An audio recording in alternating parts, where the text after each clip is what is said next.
Hello, everyone. Thank you for coming to the Skip webinar. This is going to be an introduction to Skip. Yeah, I want to thank you for attending. So the format of this webinar is going to be more or less that I'll talk and demo for about 30 minutes, and then I want to leave a lot of time for a question and answer. So there's a Q&A panel that should be available to you. Feel free to ask any questions, as we go along, or if you like, save and ask your questions at the end of the webinar. And yeah, if I see it and it is pertinent to what I'm talking about at the time, I'll jump right in and answer it. Otherwise, I'll defer the answer until the end of the webinar. The format is going to be more or less that we'll talk about an overview of mobile platform technologies, how you build apps, the state of the various technologies, who is using what and why, and where Skip fits into all of that.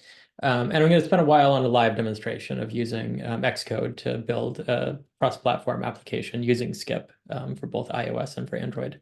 And then, as I mentioned, there'll be a lot of time left for questions and answers. So without further ado, I'll jump right in. So the state of the world today is that the entire mobile market is made up of either iOS or Android. As you probably know, iOS runs the Apple iPhone, the iPad, and other Apple operating systems. And historically, you would write native applications for it using Objective-C. And then more recently, you would use the Swift language, which is Apple's preferred new language for creating native applications. Similarly, Android, which runs pretty much everything else that isn't Apple, so Google Pixel phones, Samsung Galaxy, Huawei, you name it, everything that's not iOS is essentially running Android or some variant of an Android operating system.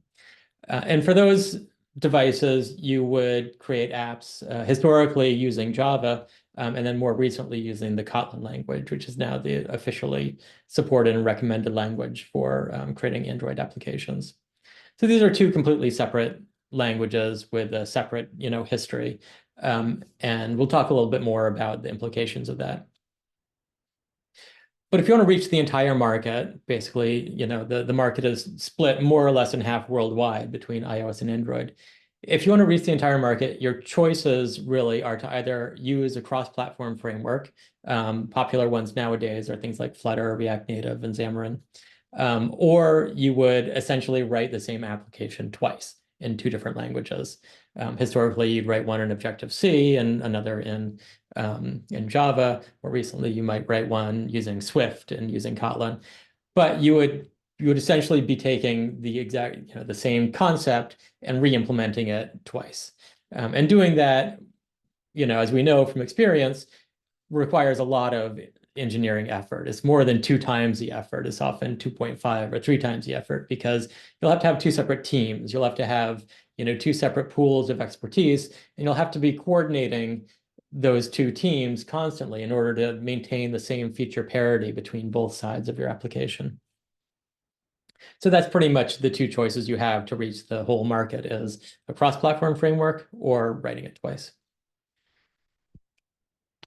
So the cross-platform frameworks, they've gone back, to the beginning of, the release of iOS and Android. One of the earlier ones was something called PhoneGap, which was later rebranded as Cordova way back in 2008.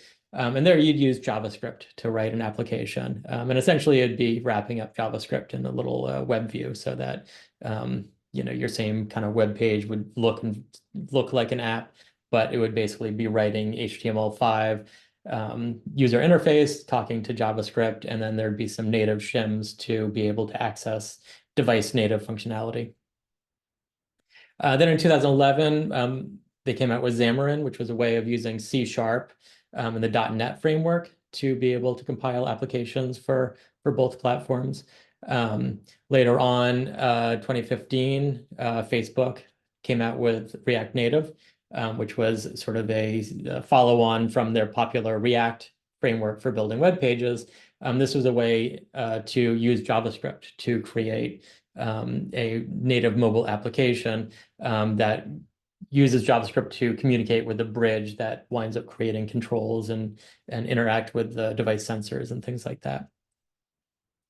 And then more recently, Flutter came out, and that's a project that is backed by Google, and that uses their Dart programming language to create a application that is pixel per pixel identical on both platforms. And so it's a little bit of a different take on that. But yeah, so that's another of the technologies in use. So the problems with the existing cross-platform solutions are, in general, come from the reality that they are created with alien technology. They're not using the platform native languages and the built-in tool chains. They're using languages that are sort of imported into that environment. So in a lot of times, especially with the JavaScript frameworks, you can have issues with performance. JavaScript is just, going to be slower than writing compiled native code. They can be memory intensive. All of the sort of alien languages that come in are garbage collected, which especially on iOS can cause some serious issues because it raises the high watermark of the application that it hits over time, and so it increases the chances that it'll be kicked out of memory by the system and things like that. You can sometimes have glitches, and they call it jank, with animations, sometimes caused by garbage collection, other times caused by the lower level rendering technologies that are being used. For example, Flutter uses its own drawing engine, historically something called Skia, more recently something called Impeller, that precompiles all the animations and things like that get executed on the device. And those can lead to some visual artifacts, again, especially prevalent on iOS, a little less so on Android. You can get into the uncanny valley, and that's the description of a system that doesn't exactly feel right. And I think you probably all know more or less what I'm talking about when you launch an app and you just know this is not a native app. This doesn't feel exactly right. Maybe the fonts are, rendered a little bit differently than the other fonts. Maybe scrolling dynamics and physics don't feel quite right. And then the lock-in. Once you've chosen one of these technologies, once you started writing your app in JavaScript or in Dart or in C#, you're really locked into that technology. It's very unlikely you're ever going to throw it all away and rewrite it from scratch. And so that is, that's definitely a consideration when you're undertaking a new project. Will this technology be around forever, and will it be something that we'll always want to continue using? And the most important final thing is that it's not the vendor recommended way. This is not the way that Apple recommends writing iOS apps, and it's not the way that Google recommends writing apps for Android. The vendors make the recommendations very clear. Apple on their developer page on their iOS planning, so that SwiftUI is the preferred app builder technology. And similarly, under developer Android.com Jetpack, Google says Jetpack Compose is Android's recommended modern toolkit for building native user interfaces. So these are the vendors that are going to be compelled to continue to support these technologies going forward. They don't, they will not be going away. They will not be, vanishing. They'll be supported for as long as these vendors are probably around. And if not, they will always have some sort of upgrade strategy that will never break, apps over time. So you can always be confident that if you're using the vendor supported and recommended languages and frameworks, that you're in pretty safe hands on both these devices.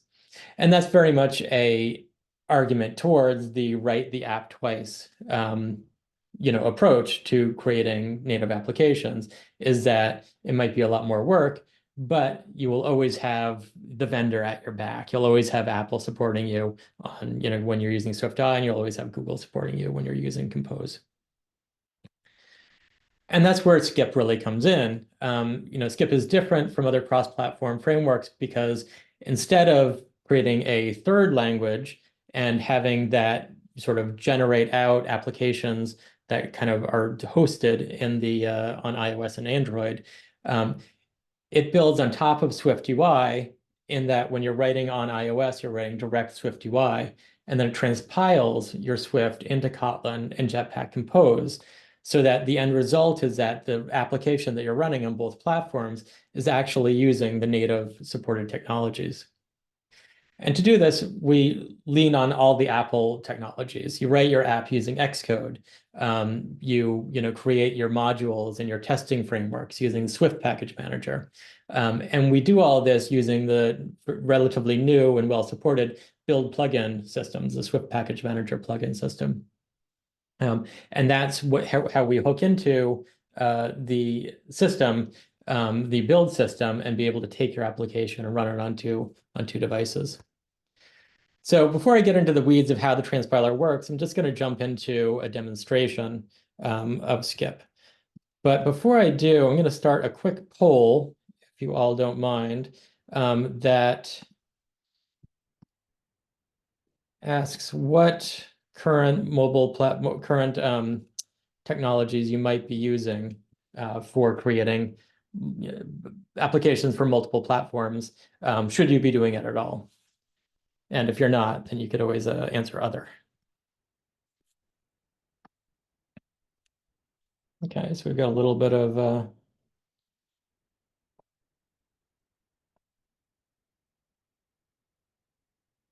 okay, great.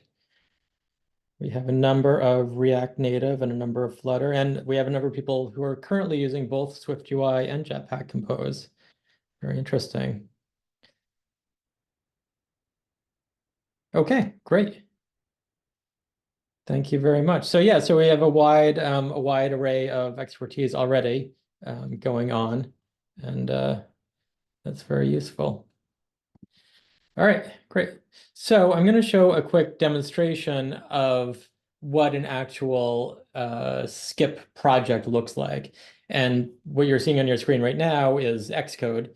And as I say, Xcode is the IDE that you use. You don't use like VS Code or some bespoke, IDE. You use this sort of Apple way of building and compiling and running your applications. So you can see here, this is I'll make this font a little bit bigger in case anyone is seeing it a little bit small. So this is sort of the idiomatic way, the idiomatic entry point to a SwiftUI application. You'll see here we're importing SwiftUI. We're not importing any Skip-specific libraries here because for the most part, when you build an app, you don't actually import anything that Skip does on the iOS side. What you're doing is you're building directly to the Apple frameworks. There's no intermediate bridging layer that we're making you go through on iOS. So all you need to do is import SwiftUI. And here, this is the idiomatic entry point to your application. This is a content view. And I know some of you have experience with SwiftUI and others may not. So I'll just very quickly go over what some of these things are doing. These are various property wrappers that manage your state. This particular one, app storage, it's saving a property persistently so that when you exit your application, it will come back and restore it. This is a state variable, so this means that the state can be updated and then referenced by the view, so that every time it changes, the view is sort of recomposed. And this is an idea that was really popularized by React a long time ago for web pages. The idea that the view on the screen is really just a function of state, so that your views will be a collection of state variables. And then this is a model object that is, I'll get into it a little bit later, but this is sort of what's controlling this list of cities that you see over on the left here on iOS and over here on Android on the right. Scroll that back up. So yeah, and that sort of controls the model aspect of this particular application. And so all SwiftUI views have this body variable, and the body is essentially the thing that describes how the view works. There's really a paradigm shift, kind of brought on by React around 10 years ago. Previously, user interfaces were often built using a pair of sort of separate technologies. On one side, you would have often an XML file that has some sort of visual user interface builder where you sort of drag and drop components. And then on the code side, you would often reference those things either by name or identifier, and you'd write the logic that that comes to that connects through between the model and the user interface kind of palette. And so for iOS applications, historically, that would be a nib file or later a zib file that was used by Interface Builder. And on Android, you would often have graphical builders that would connect through to the views. Same with XAML for Xamarin, and that was kind of the standard way of doing it. And all that changed around 10 years ago to where, perhaps as a result of the languages becoming more sophisticated and being able to support these kind of domain-specific languages, you describe your entire application just in code. And so you really see here, you can kind of look at this and you can see what's going on. We have here a tab view, which is these tabs, these tabs down here. Similarly, these tabs down here. And this tab view contains, 3 separate tabs. We have this list of cities, which is this up here and up here.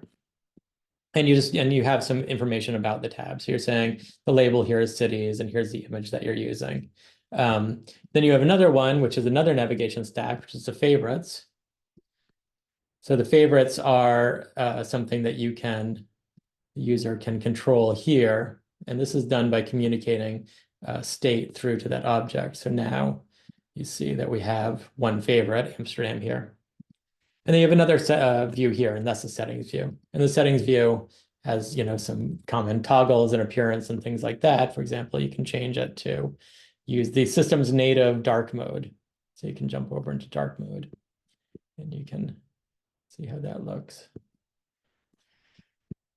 So that's the very high level sort of scaffolding of the app that will be, that will wind up getting represented. There had been a question earlier in the Q&A about does it support navigation? And you can see here, yes, it does. It supports SwiftUI's built-in navigation mechanism. So for the city list here, this is a navigation list. And I can jump right into that. And you see in the body here, you have a list, and it goes through for each of the matching cities. And we can show some fancy things like searching here. So I search for B or I search for C. And so it will automatically update the search results as you go through. That's just using the searchable field. Very simple and very straightforward. And then for the navigation, you say, okay, for whatever city item there is, when you click on it, it will go into the city view. So I can jump into the city view. And you can see here how that works. And then you sort of can dig more, more and more into this. And if you're interested in this particular application, it is one of our, all of our applications are free and open source on the Skip Tools repository. So you can always browse it. It's Skip app bookings. So yeah, you can see the layout of it, has a README that talks a little bit about it. So feel free to dig into it if you want to experiment with it or just sort of look at how things are done. But I want to talk about what's happening here, right? So on the iOS side, nothing's happening. We're not really doing anything at all. We are just we're just using Apple's built-in support libraries. Let me look back here. Back here. So, but on the Android side, what we are doing is when you build and run this, we're taking all this code and we are converting it into Kotlin. We're running the skip transpiler as part of the build plugin. And what that does is it takes all of the Swift code and it generates the equivalent Kotlin. Swift and Kotlin are actually fairly similar languages. If you're ever interested in looking at some of the details, if you like the low-level details of languages, we have on our site a playground that you can go to.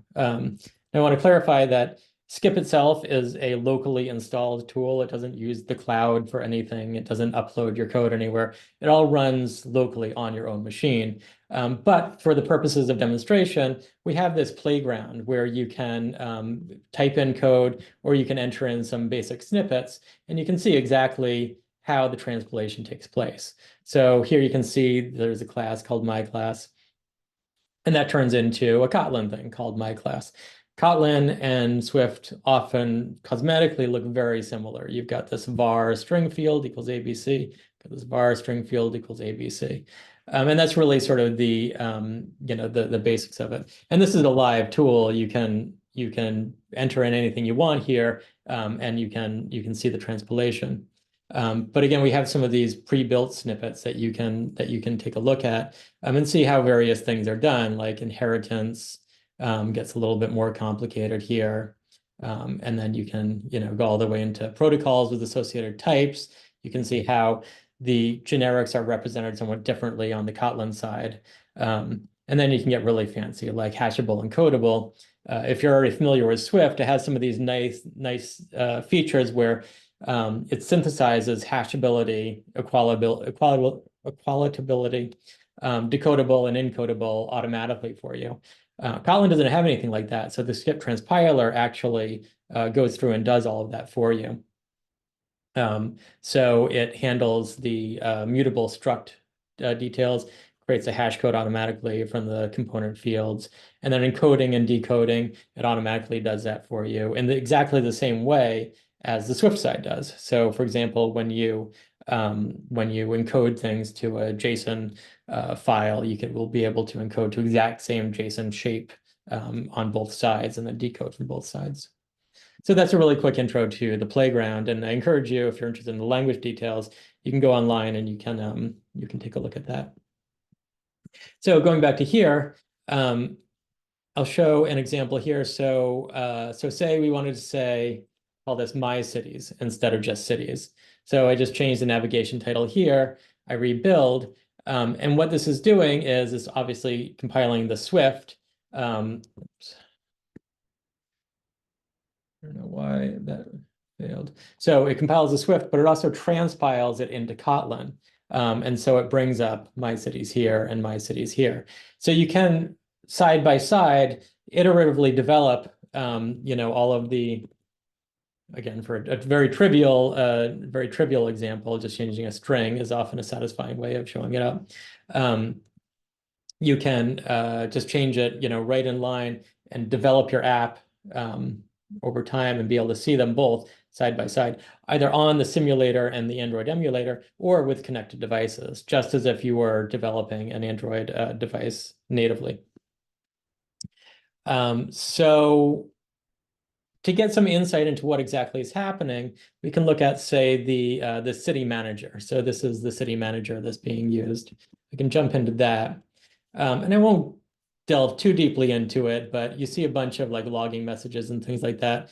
Basically, what this application does is when it first loads, it loads a local resource, which is a city's JSON file, and that contains all the information about the name of the city, the location, the URL to the poster image, and things like that. And then we have this favorites URL, which is a local URL, which is what persists your favorites whenever you add and remove a favorite. So I can go here and I can remove this favorite, and then that will persist when I quit and restart the application. So this is sort of talking about the favorites ID. Whenever you set it, it just writes it right away to your local favorites file, and it has some business logic. And we can see, oops, I have to fix one little thing here.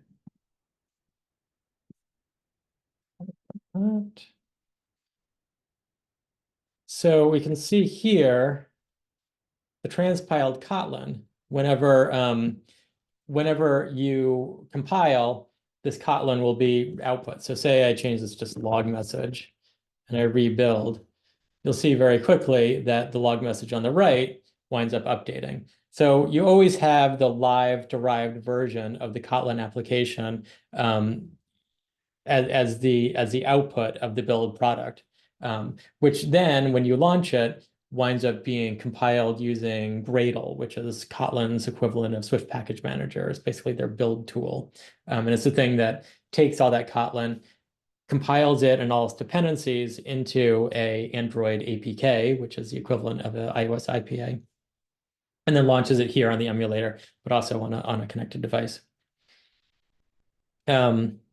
So yeah, so that sort of shows the basics of the transpilation. And you can, it's a little hard to read on the right because Xcode itself doesn't support Kotlin syntax highlighting, but you always sort of have that on hand that you'll be able to access, you'll be able to look into, and you'll be able to get insight into what the output is from the skip transpiler. So I'm going to pause quickly and I'm going to start a poll on what actual development languages you currently use for building applications. And this isn't necessarily just the technology you use, like React Native or something like that, because all of them might have integration with other things like Objective-C. So I'll be curious to see what people are currently using.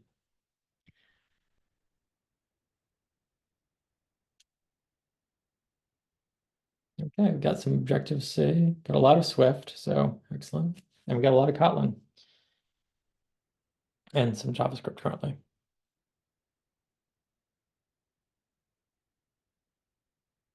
Okay, great. Yeah, so we have a little bit of everything. Um, Fantastic, thank you. All right, bring that down. Okay, so I talked a little bit. Let me bring the slides back up quickly. So I talked a little bit about the transpiler. The transpiler supports almost the entire Swift language. The way the transpiler works is it uses Apple's own Swift syntax, which is their officially supported library for parsing Swift source files and reading it into logical structure where you can analyze it and you can manipulate it. And the nice thing about using that is that it's always going to be up to date with changes in the Swift language because it's the same technology that Apple's using for support for things like macros and stuff like that. So it'll never fall behind.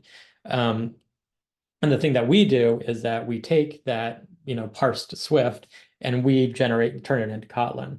And then, so in doing so, we have to support all the details of the language, many of which have perfect analogs in Kotlin. For example, classes are classes in Kotlin.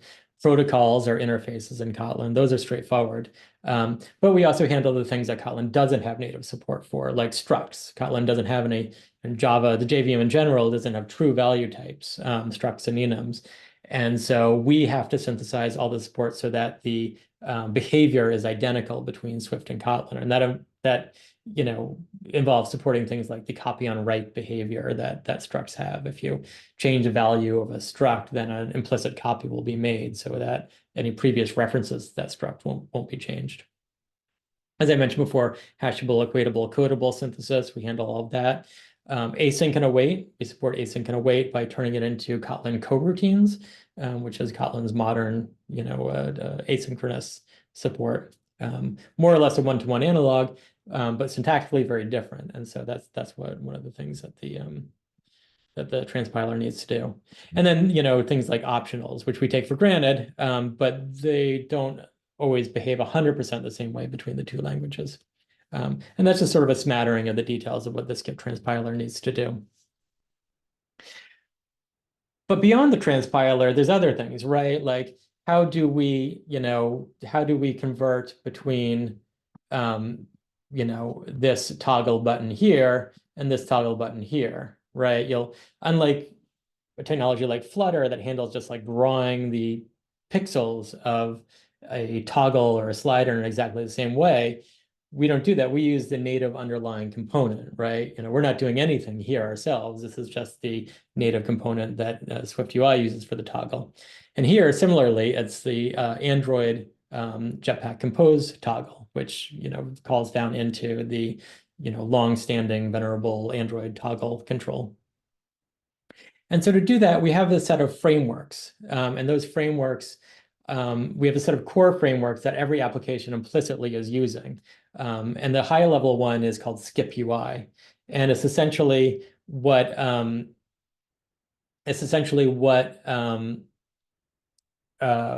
handles the translation of the framework itself, Swift UI, to the underlying Jetpack Compose. And we support pretty much a wide swath. At this point, I'd say over 80% of Swift UI. All the basics things like controls, the button toggle, picker, slider, and stuff. Containers, these lists that you scroll up and down in, but also like the form and the groups and the sections that you see here. Images, we have support for images and custom shapes and colors and things like that. And we also have custom views, internationalization support so that you can translate your application in just a single place and you'll be able to have those translations show up. We use the modern XC strings format. So you can translate your strings in just a single place, and then both on iOS and on Android, those translations will show up for you. Environment, I mentioned app storage and state and things like that. And the navigation stack, the thing that handles, tracking your sort of place within your app. And of course, tab bar, so you can jump between tabs, toolbars and things like that. So that's a high level, and that is one of our oops.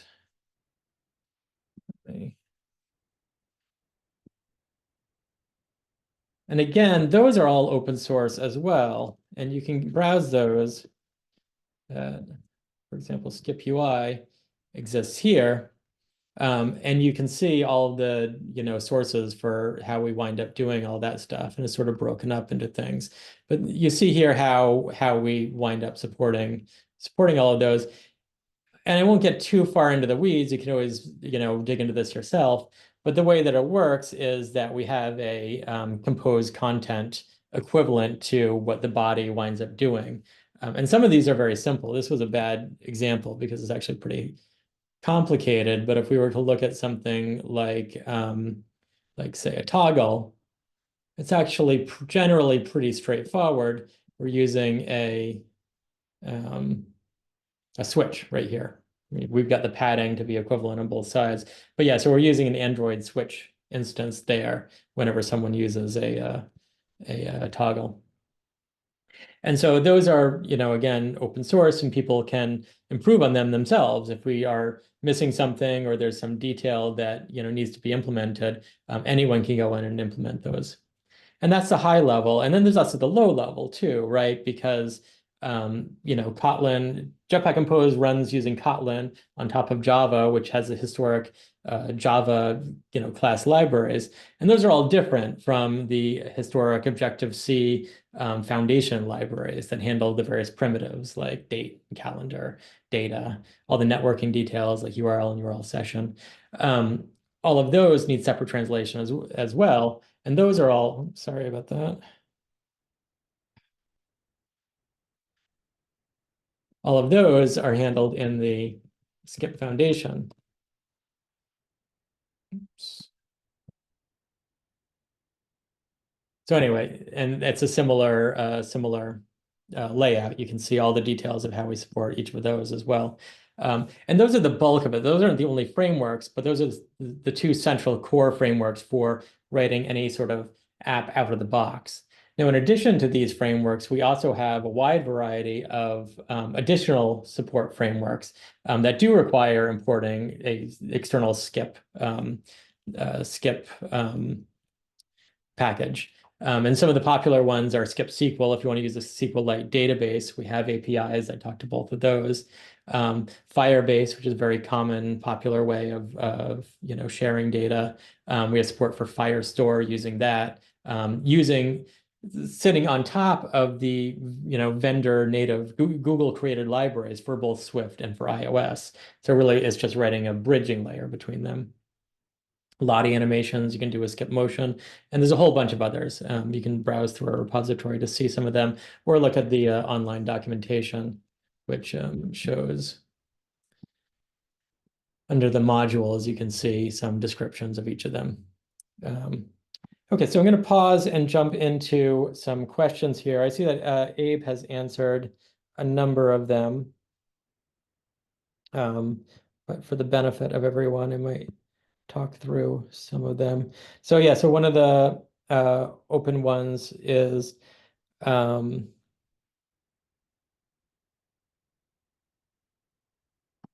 see. Oh yeah, actor support. Okay, yeah, Abe actually just answered that. Yeah, actors are another thing that we support. So not only do we support asynchronicity, we support a large amount of useful parts of actors. I'm not actually sure if I don't think I made my city manager an actor, but I might have. And we also support making things main calling things main actor if you want to make sure that you are always executing things on the main thread. Um, so yeah, so we do have pretty good support for actors as well. Let me. So I'll talk briefly about modularization. So Skip is built in a very modular fashion, and this is based heavily on the Swift package manager modularization. So for example, this is more or less the entirety of your application. It's kind of wrapped up inside of an Xcode project, but all the bulk of it is happening within the Swift package manager package. And here you see a basic, very standard basic skip package. If you were to make your own skip tool, your own skip new application using the skip init command, as discussed in the Getting Started guide, this is more or less what it would look like. It would have a dependency on skip UI, and then you'd see the dependency here. Now, skip UI itself has a dependency on a variety of things, one of them being skip foundation, which I also talked about, which is a little bit lower level. And then going further down to skip lib, which is the equivalent Swift standard library translation framework to the Swift standard library. That goes to the sort of Kotlin and Java standard libraries. So like, arrays and sets and things like that. And so the transpiler, what it does is when you're building your code, it goes through your code and transpiles it, but also every time it goes through each of the dependencies. So the first time you build, the transpiler will write in line, be transpiling your code and also skip UI and also skip foundation and also skip lib. And this is true not just for our dependencies, but any dependencies that you define. So you might want to modularize out your application into a whole bunch of separate dependencies that run on multiple devices that can be built and tested independently for both iOS and for Android. And I'll show a really quick example of that I mentioned the skip SQL package. The skip SQL package is more or less a wrapper around SQLite. It uses some interesting technologies, like we have a package called skip FFI, which allows you to call into C code. Swift itself has really good support for direct invocation of C, but Java and Kotlin, not so much. And this is sort of the thing that allows you to create a unified C API that can be called from both your Swift and from the transpiled Kotlin.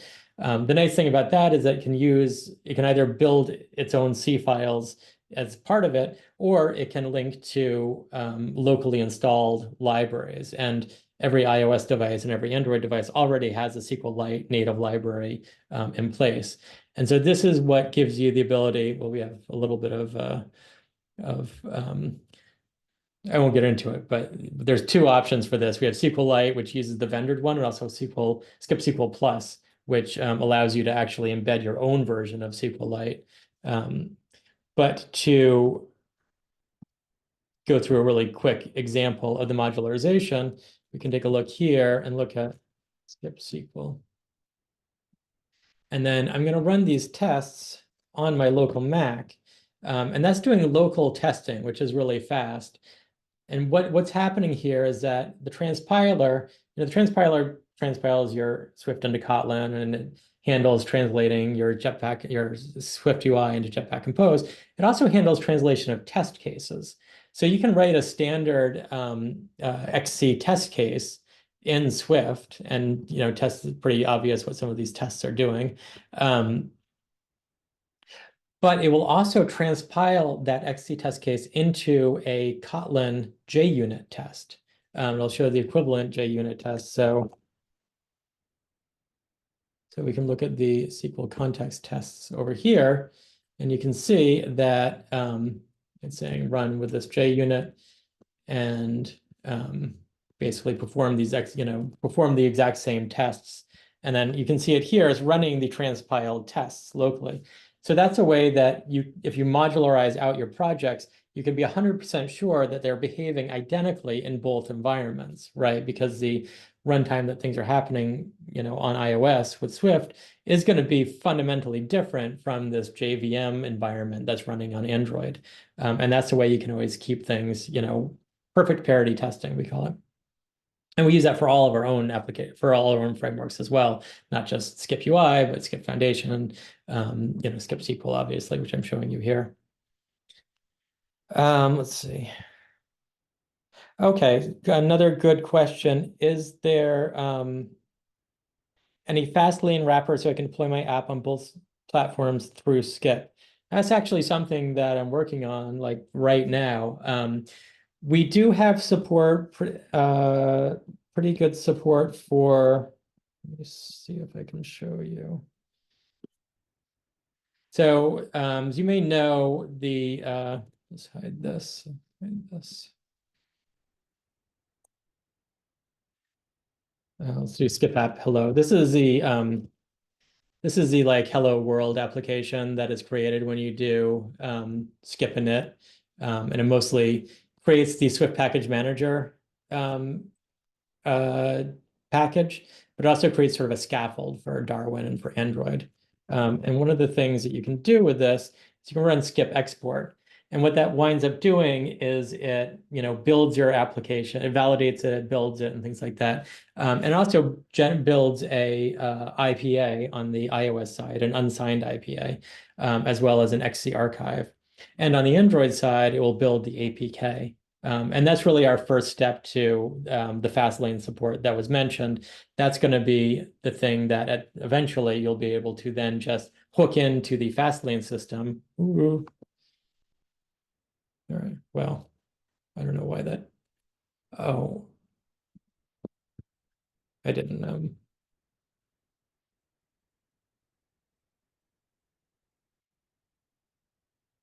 think that I'm out of date on my packages. All right, well, that's live coding for you, but I assure you it works. It will wind up generating all the binaries that you can then wind up submitting to the Apple App Store and the Google Play Store.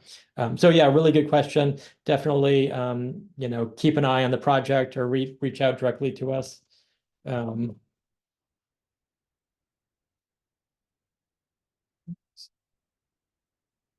this will work. I don't know why. I think maybe I have broken the Hello World application. Another question: what is the recommended skill set for devs using Skip? That's because I think Swiftless.js is way more popular than Swiftless Kotlin, although they are similar languages and similar frameworks. Mobile backend is more popular. Yeah, right. So I think I can summarize that question by saying, do you need to know Kotlin to be able to use Skip? And the short answer is no. For everyday sort of iterative building an application, you shouldn't need to know much of any Kotlin. Realistically, the more Kotlin you know, the easier it will be to eventually debug issues. And I bring up debugging because that's one of the benefits that Skip really has over some of these other frameworks, is that the thing that we generate is a complete standalone Kotlin source package. And you can hand that off to Android Studio and just run that separately in Android Studio. And more importantly, you can debug it in Android Studio. So you have the built-in tooling for being able to see like, okay, something weird is happening. Let me jump into the debugger and let me step through it. And that's something that's been historically very cumbersome for these sort of alien technologies, like JavaScript or Dart or something like that, that don't really integrate with debugging systems for the native platforms. So the short answer is you don't need to know you don't need to know Kotlin, but the more you know, the better, because that will really help down the line when you're really trying to sort of debug issues with your applications. I'll also jump in, Mark. This is Abe, and just mention that you will learn Kotlin just from using skip and seeing some of the output and occasionally going through the debugger if there's some Android specific issue. It's not so alien to anyone who knows Swift that you won't be able to understand the code as you see it. And it actually, as you gain experience with skip, you'll become better and better at doing Kotlin as well. Yes, yeah, thank you for that clarification. So yeah, so for example, with the skip export, we're always constantly regenerating the Kotlin project, but this is a way to sort of export it separately. You can always open this with Android Studio, and then you'll just be able to run that application directly on the iOS device.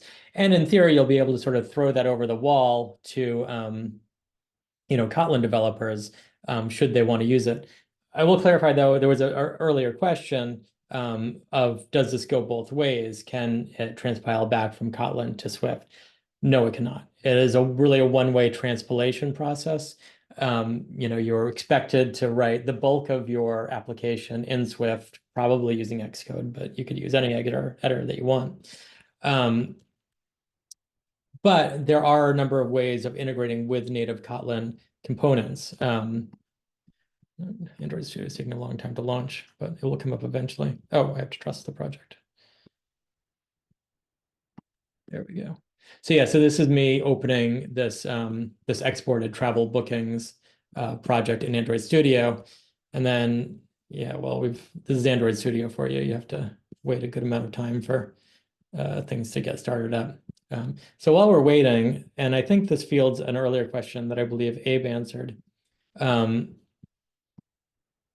How can you integrate with low-level components, right? Like if something is not Swift UI and is not Jetpack Compose, how can you how can you communicate with those? I mean, we actually have a couple of examples here that I kind of glossed over, but I'll launch the travel application again. You can take a look. We have sort of a high level and a low level example of doing this. The high level example is a map view. So we don't have any built-in native support right now for a map component, but that doesn't mean that you're limited by the fact that we haven't yet gotten to it. So here's an example of, we can go to Barcelona and we can click on this map here, and we can go to Barcelona here, and we can click on this map. And this is a component that is showing you. And this is one of the examples of a custom bridging that you can do all within Skip. And this is one of really the key features of Skip that distinguishes it from other platforms, where if you've ever written, some of the bridging code that you need for like React or Flutter or Xamarin or something like that to call out to native functionality, they all are extremely cumbersome in their own unique and special ways. Whereas this one file, this is all you need, right? Because so on, I'll actually, it didn't give any background on it, but this is kind of the way that we support running things on either iOS platforms or on Android platforms. If you do this, if not skip, that will run only on iOS. This won't be transpiled at all. And similarly, on the Android side, on the Kotlin side, this will be transpiled and this will be ignored. So you can put in anything that is not supported by skip. You can just put in this if not skip block, and you can just call it. So this is using the Swift UI built-in, as of iOS 14, built-in Swift UI map component that kind of wraps the Apple Maps API, and you can browse through that if you're interested. But you kind of get the idea of what it is. The map has this initial position that's based on the latitude and longitude. But we have this other requirement that it only works on iOS 17. And then on the Android side, we integrate with this Google Map Compose API, which is an external framework, which you can easily add to your project just by adding it to the skip YAML file. You've got this dependencies section where you can put in any any Maven dependency you want. You can add them all here. And that will be included, obviously, just on the Android side. It will affect the Gradle configuration that winds up being created. And so what you have is this, Google Maps Android Compose Google Map view. And all you really need to do is you need to wrap it in one of our own Compose views. And what that does is it communicates to sort of the Compose wrappers that wind up being created and embeds that map in there. And the upshot is you just sort of drop in any native component you want, and it will just work. And it doesn't have to have a homogeneous platform neutral API. You can just inline stuff like that. And that's not just for user interface too. I mean, you can any API, any call to anything you can support by just doing if not skip else. And that's often the way that we actually support things in our own frameworks as well. All we do is put in, if you're on skip, take this branch. If you're not, take this other branch. So hopefully that kind of covers how skip works with Kotlin. Okay, finally this wound up opening up. So here's the travel bookings application in Android Studio.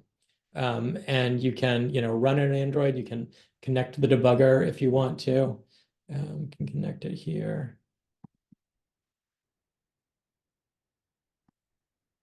There we go. And then it drops in the debugger. And then you can do all the debugging stuff you want. You can pause it and you can, oops, I didn't mean to stop it. Anyway, I won't dig too deeply into it. But the point is that this is 100% well-supported native Kotlin, Gradle Jetpack Compose package that has support for the native tooling, Android Studio, or it could be IntelliJ or any other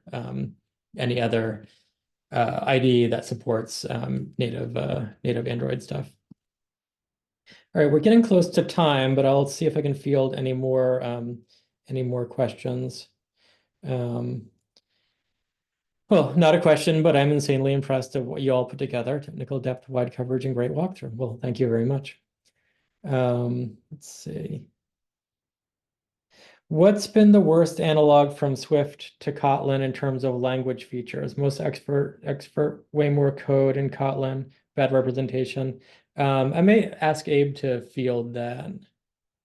Sure. I think mutable structs would be the most pervasive thing that just doesn't exist in Kotlin and requires a lot of transpiler support to get right because of the value semantics that Mark mentioned earlier. Another thing that doesn't transpile well, although it's no fault of Kotlin language or Compose, is just Compose code, or I'm sorry, Swift UI to Compose doesn't compile cleanly, so it doesn't transpile cleanly. So most of the time you can look at a Swift file and its translation into Kotlin, and they're very analogous. You can follow it. Your comments are intact. Everything looks the same. It's very easy to do. When you get into Swift UI transpiled, it becomes a little more, opaque as Mark is showing on the screen, just because Compose is a nice framework, but it's all function call based, whereas Swift UI is, of course, view object based, struct based. And just trying to bridge that gap requires some interesting sort of code formatting. Correct. Yes, thank you very much. Yeah, great response. So that is pretty much which of the mentioned tools or elements would be free or paid? So the pricing for Skip, we have it on our website. So if your application is free and open source, so first I'll say the only closed source part of Skip is the transpiler itself, right? I showed you all these libraries, Skip Foundation, Skip UI, all our other support libraries like Skip SQL and things like that. Those are all free and open source. So the only thing is really the transpiler, which is the build plugin that takes your Swift and turns it into Kotlin. If your application is itself free and open source, then it's free to use. We don't charge anything. If you are a qualified small business, which is that you make less than 250,000, or if you're education or nonprofit, the cost is $99 a year. Although during our early adopter period, it is 0. So I highly recommend that people sign up as soon as possible. And then if you're a large business, the price is $999, and during the early adopter period is $499. So that is that's more or less the breakdown of it. And just for the avoidance of doubt, what you're paying for is the actual development time transpiler. There's no runtime component at all to skip. So once you've created your application and you're shipping it, there's no fear that it's going to, stop working out from under you after some expiration or something. There's no license checks or anything during runtime. It's really just a development time tool that you pay for on a per machine basis. So hopefully that answers that question. Well, great. So I will wrap it up, but yeah, in leaving, I definitely recommend that you take a look at some of the tour videos that Abe hosts.